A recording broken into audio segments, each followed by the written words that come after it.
recently a CNN appearance got a little heated for understandable reasons. This is going to be between Harry Hook and Mark Lamont Hill. Hook is going to say some outrageous things. Mark Lamont Hill is going to call him out on it. It's going to get a little loud. And afterwards, I am going to give you the actual facts and figures to show you who's right and who's wrong. Let's watch. And this thing about the disparity of blacks and whites in jails, that's got to stop, because I got statistics right here which will prove me right. In New York City alone, okay, blacks are 23%. They make up 75, right, of the population. 75% of all shootings, 70% of all robberies, and 60% of all violent crimes. All right, the whites only 3%. Now, that is why there were more blacks in jail than there are whites. But that's okay. And now let me just finish here, and then go. All right. So we look at that statistic. All right. They turn it around. You know, the racial demagogues out there turn it around that the blacks are being picked on. Guys, how are you still on national TV and just said that black people are prone to criminality? I want to be able to respond to that. Okay. Well, they are. But you think black people are prone to criminality? The statistics here show this. You don't mean to say that. I'm going to give you a chance to correct me. You don't mean that black people are prone to criminality. What does this say? I don't know what that says, but I know. The chief can back me up because he's coming out of He's not going to stay on national TV and say black people are prone to criminality. I am telling you, 75% of shootings are blacks. I'm hoping you just don't know. 75% of shootings. What you're doing is you're interpreting something else I'm saying into your narrative. That's what you do. I'm just trying to talk. Mark, hold on one second. I think you just don't know prone. Points I'd like to make. First of all, I'm not going to say we're prone to blacks, prone to crime, because I don't believe it, and it's not true. That's the first thing. It's not true. It's racist. The second thing, I have a slight difference. It is not racist. To say that black people are prone to criminality. That's not what I said. No, that is what you said. Are you saying? Mark Lamont Hill asked him, "Are you saying black people are prone to criminality?" And he said, "Yes, of course." Okay, I mean, go rewind, get the exact wording. Right? It's on tape. We just showed it to you. All right. So, all right. Now, he threw out a series of stats there. By the way, Harry Hook's a former NYPD detective. God help us all that these are the cops that are overlooking all of us. Well, black people are arrested more. Okay. Well, now, I had a former Baltimore cop on the Young Turks, Michael A. Wood Jr., who explained, yeah, part of the reason for that is we only go and arrest people in black neighborhoods because we're afraid that if we arrest people in the rich white neighborhoods, we're going to get in trouble. And we don't want to hit a judge's son. We don't want to hit someone powerful. So you go pick on the powerless. Okay, they don't give you that context, but I'm going to give you all of the context because I'm going to give you the numbers. So from the Washington Post, black Americans are 2.5 times as likely as white Americans to be shot and killed by police officers. Okay, so that's a fact. Unarmed black Americans were 5 times as likely as unarmed white Americans to be shot and killed by a police officer. So now they're both unarmed. In that, for that study, they're looking at just people who were shot by cops who were unarmed. Black people were 5 times as likely to be shot, even though they were unarmed. Okay, so now they'll say, oh, yeah, blacks are prone to criminality, that's why we had to shoot them. But in that case, they were unarmed. There was no criminality, and I've got more context on that issue as well.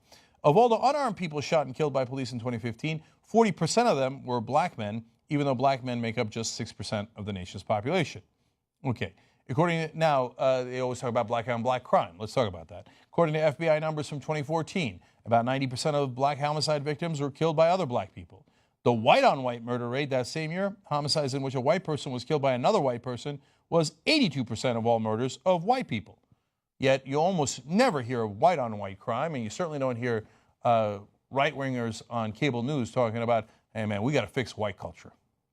White people are constantly killing other white people. What is wrong with them? Where are their fathers? You don't hear that often. Okay, a report released last week by the Center of Policing Equity, which reviewed arrest and use of force of data from 12 police departments, concluded that black residents were more often targeted for use of police force than white residents, even when adjusting for whether the person was a violent criminal.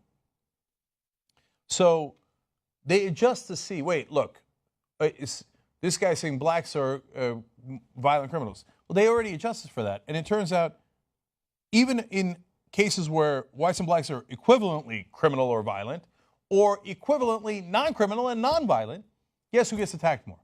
Black people do. So this is based on the data from 12 police departments. So it's not our opinion. These are facts from police departments.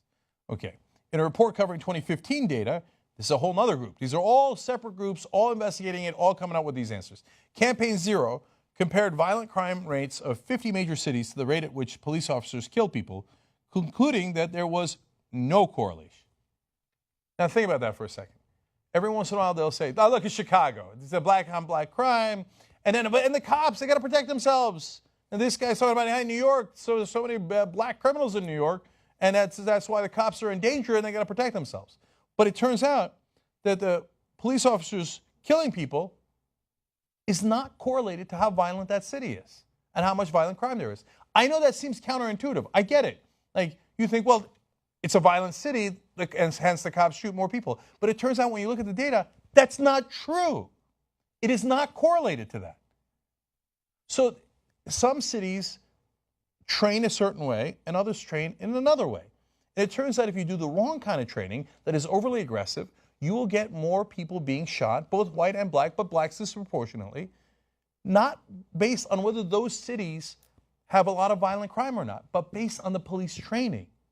See, if you look into the data, you actually find out the truth. All right.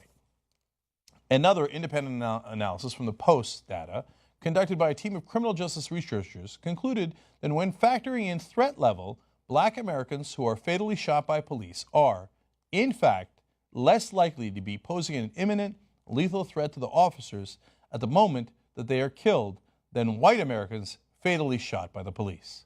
So I'm going to break that down for you. So they had a number of factors that showed whether the cop was in imminent danger. So, and they analyze that. They don't look at their race yet. They just analyze the data, how much was the cop in danger. Then they look at the race and say, okay, well, if it's logical and it has nothing to do with race, you should see that the blacks that they shot disproportionate were actually more of a threat to the cops. That's why they got shot. Oh, you see, they had it coming. But when they looked at the data and they lined it up, it turns out, no, that wasn't the case. In fact, it was the opposite. The whites that the police were having encounters with had actually put them in greater imminent danger, but blacks were killed at a disproportionate rate anyway. When they removed all the factors, is it a violent city? Is there more crime in that city? Or was the cop in imminent danger? You know what the one factor that led most conclusively to whether somebody was going to get shot by a police officer? That factor was whether they were black or not. So now that's not to say that all the cops are racist. It's to say we have an unconscious bias in this society. Yes, some are explicitly racist. Yes, some are implicitly racist. But most of them don't even know that they have it in the back of their heads. And sometimes it's done by black cops and Latino cops and Asian cops. We have the unconscious bias, and it is proven over and over again. And no, it is not just because, the blacks are prone to criminality. No, you're targeting blacks more. And it's proven out by the data. But you don't want to see the data. You don't want to see the truth because that's inconvenient for you. Instead, you go on national TV and imply they're more violent. You know how blacks are. That's why they had it coming. That's why the cops keep shooting at them. But when you realize that is not remotely the case,